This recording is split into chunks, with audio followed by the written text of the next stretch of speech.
The hit PvP game, Identity V, is loved by fans not just for the innovative 4v1 gameplay, but also for its hallmark cast of characters with peculiar abilities and dark, tragic backstories.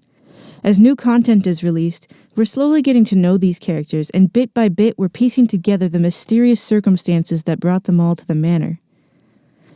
But did you know there is backstory to the backstory?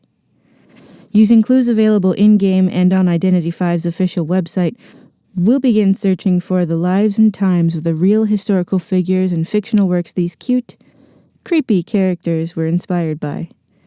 So dust off your magnifying glasses, detectives. From Lovecraftian horrors of the abyss and Victorian serial killers to circus performers and decorated war heroes, we'll be pursuing the real identities of Identity V.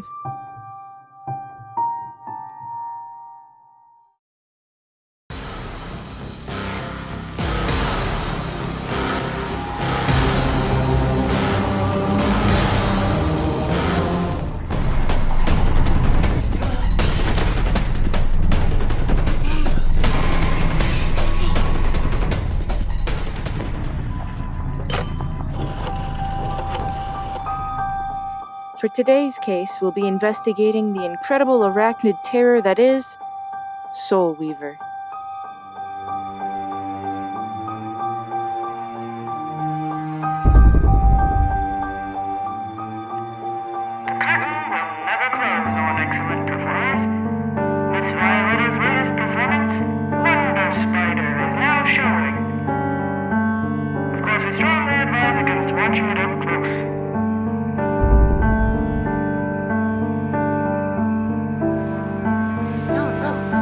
Someone's left a baby.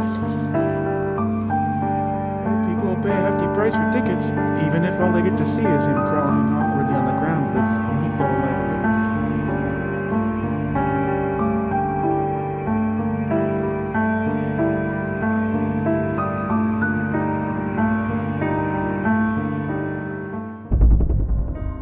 Only 5 3/4 pennies to enter and admire this mysterious creature, a cross between a penguin and a man. Only at Max's Amazing Cabin.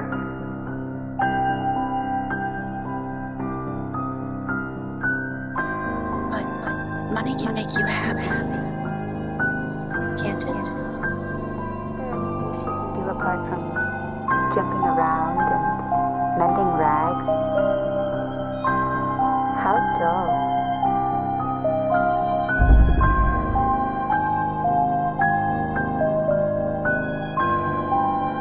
Max, I'll become your star again. Just give me a bit more time to practice.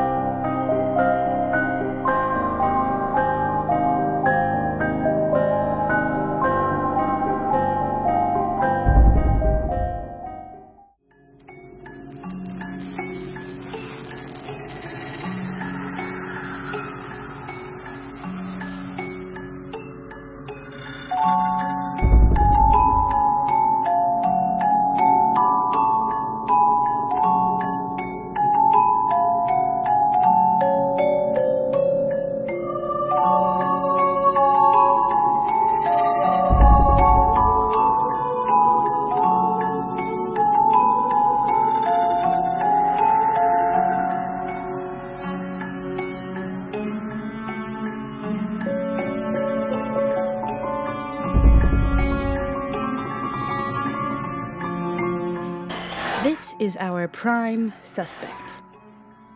Aloysia Wagner was born in 1906, or maybe 1907, in Bremen, Germany, and she gained fame over her life as a freak show performer under the stage name Violetta. Aloysia was born with a rare genetic disorder called tetra-amelia syndrome, and it's characterized by the absence of all 4 limbs and can cause malformations in the rest of the body, so many of the people die shortly after birth or are even stillborn, so that makes it even more rare for people to be living with it.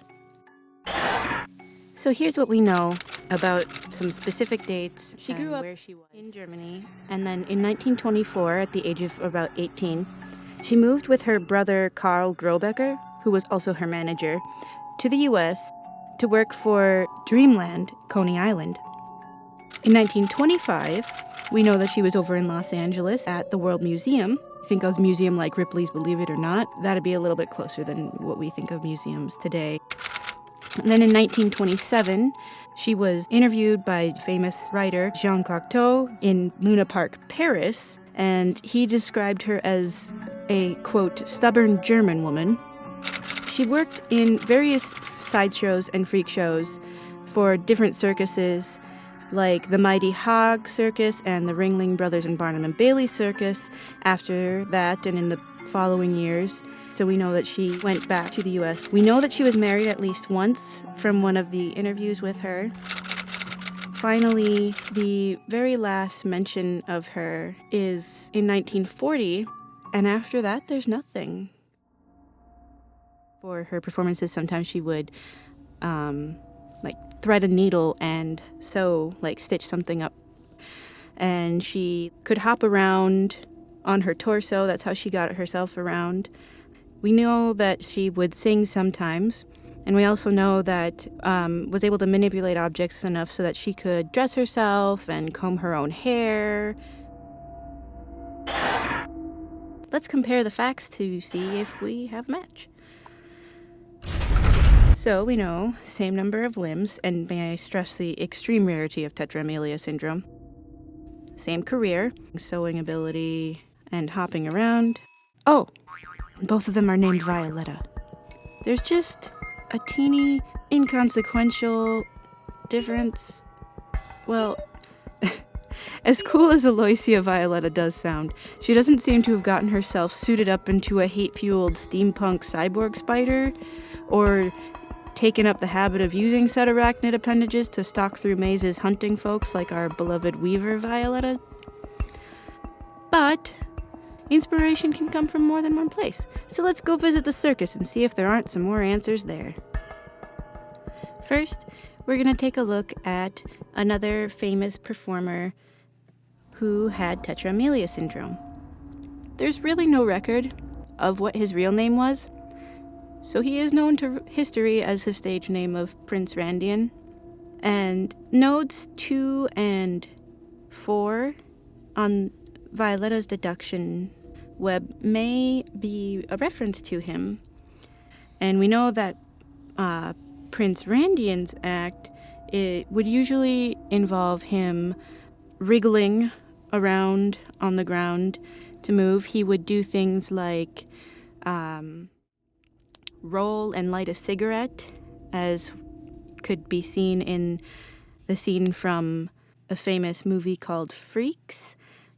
He worked for P.T. Barnum, who later had the Barnum and Bailey Circus, that later combined also with the Ringling Brothers to form the Ringling Brothers and Barnum and Bailey Circus. And on the topic of where did the spider thing come from, a possible source of inspiration was a sideshow attraction called Spidora, in which through use of costuming and concealment and things, it would appear that there was a very large spider with this live woman's head. So this, I think, is a pretty spot-on show of where that may have come from, and I would have to give it my seal of this is likely source material for Weaver. Also, of course, we'll be revisiting the circus when we talk about Dancer, when we talk about Smiley Face, and potentially a few others. So, thank you so much for taking the time to watch this video. If you like what you saw, or if you want to see more, go ahead and give it a like. Or something is incorrect, I'd love to hear that. I like to fix my mistakes. Take care of yourselves. Have a great day, and good luck in your matches.